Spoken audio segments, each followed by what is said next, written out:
आगे भरत महिमा में बता रहा है कि जब भरत जी के साथ में पूरा समाज ऐसा आगे बढ़ रहा है तो आगे बता रहे हैं, कह रहे हैं मंगल सगुन होय सब काहो, फरकई सुखद बिलोचन बाहो, भरतई सहित समाज उछाओ, मिलिहै राम मिटई दुख दाऊ।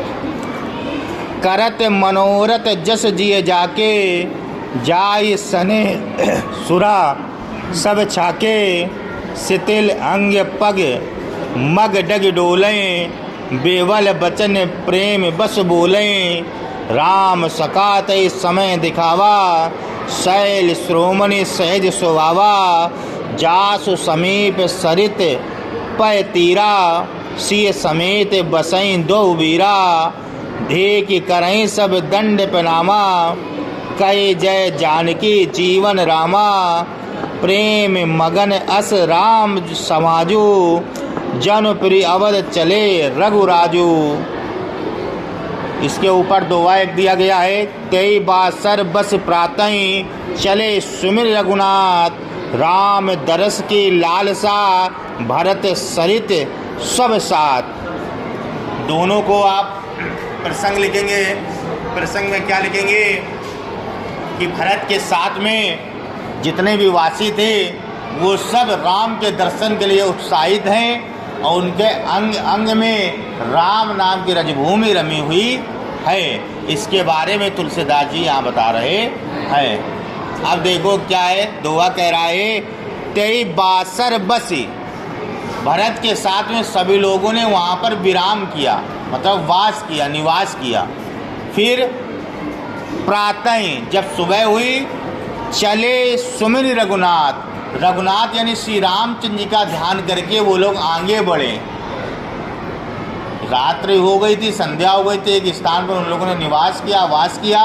सुबह हुई, प्रातःकालीन सभी उठे, श्री रामचंद्र जी का नाम लिया और आगे बढ़े।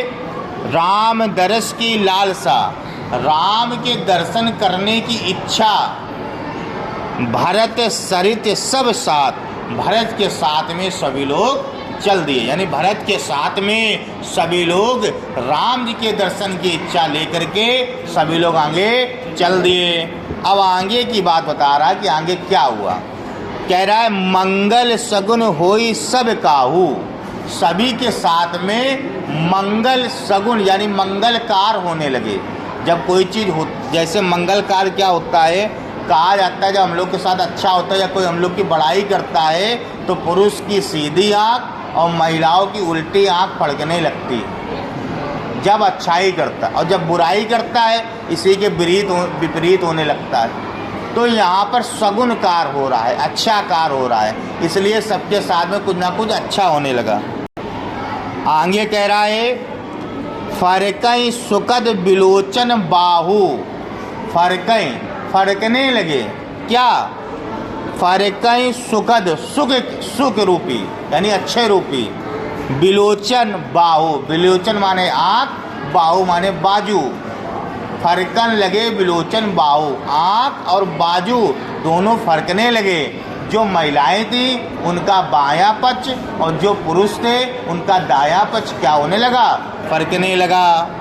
भरतई सहित समाज उछाऊ, मिले हैं राम मिटई दुख दाऊ।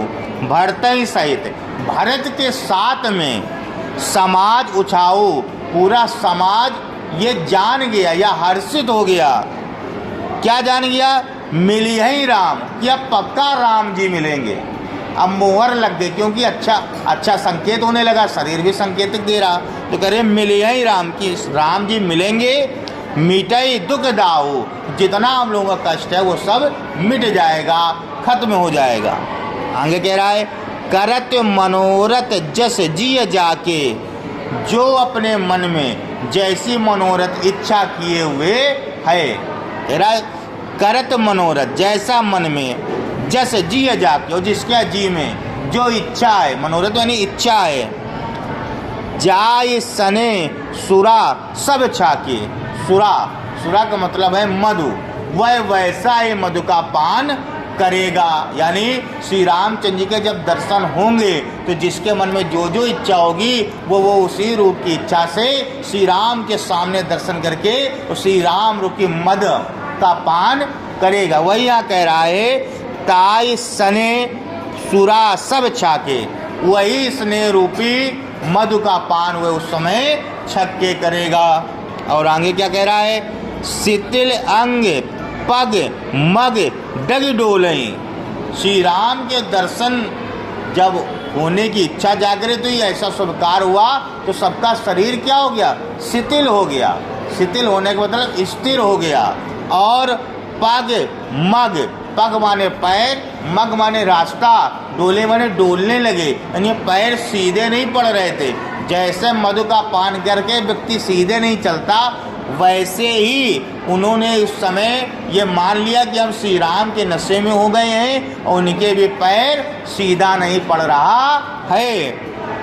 और आगे क्या कह रहा है, बेवल वचन प्रेम बस बोलें, और वह क्या प्रेम रूपी वचनों को बोलने लगे। क्या बोलने लगे, कौन प्रेम रुचि वचन बोला, यहाँ पर एक अभी नीचे बताया जाएगा, राम सकाते समय दिखावा। जब उनके पैर ऐसे से हो रहे थे तो एक लोगों ने प्रेम रूपी वचन बोला। वो प्रेम रूपी वचन किसने बोला, राम के सखा थे। कौन, निषाद राज जो जंगल में रहते थे। निषाद राज जंगल में रहते थे। राम सकाते समय दिखावा, उन्होंने कहा देखो भैया वो देखो वो चीज़, वो देखो दूर दिख रहा है, क्या दिखावा, शैल श्रोमणि सहज स्वभावा।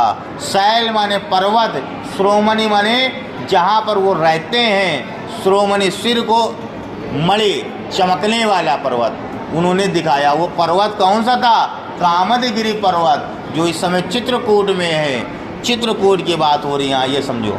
कह रहा है शैल श्रोमणि सहज सुहावा, उन्होंने सहज रूप से दिखाया कि वो देखो वो पर्वत जो दिख रहा है कामदगिरि, उसी पर्वत, वही पर्वत है, वहीं चलना है। और आगे क्या कह रहे हैं, जासु समीप सरित पै तीरा, उसी के पास में समीर यानी एक नदी बह रही है, उसी के पास में जासु समीप सरित, सरित माने नदी, समीप माने पास में, जासु माने उसके, तय तीरा उसी के तीर, यानी उसी के पास में एक नदी बह रही है। सिय समेत बसई दो वीरा, और उसी जगह पे सीता जी के साथ में दोनों वीर रहते हैं, निवास कर रहे हैं, इस समय निवासनी हैं। देख करें सब दंड प्रणामा, जहाँ से उन्होंने दिखाया वो पर्वत को, सभी ने दंडवत प्रणाम किया उस पर्वत को, उसी जगह से कि हमारा सत नमन है।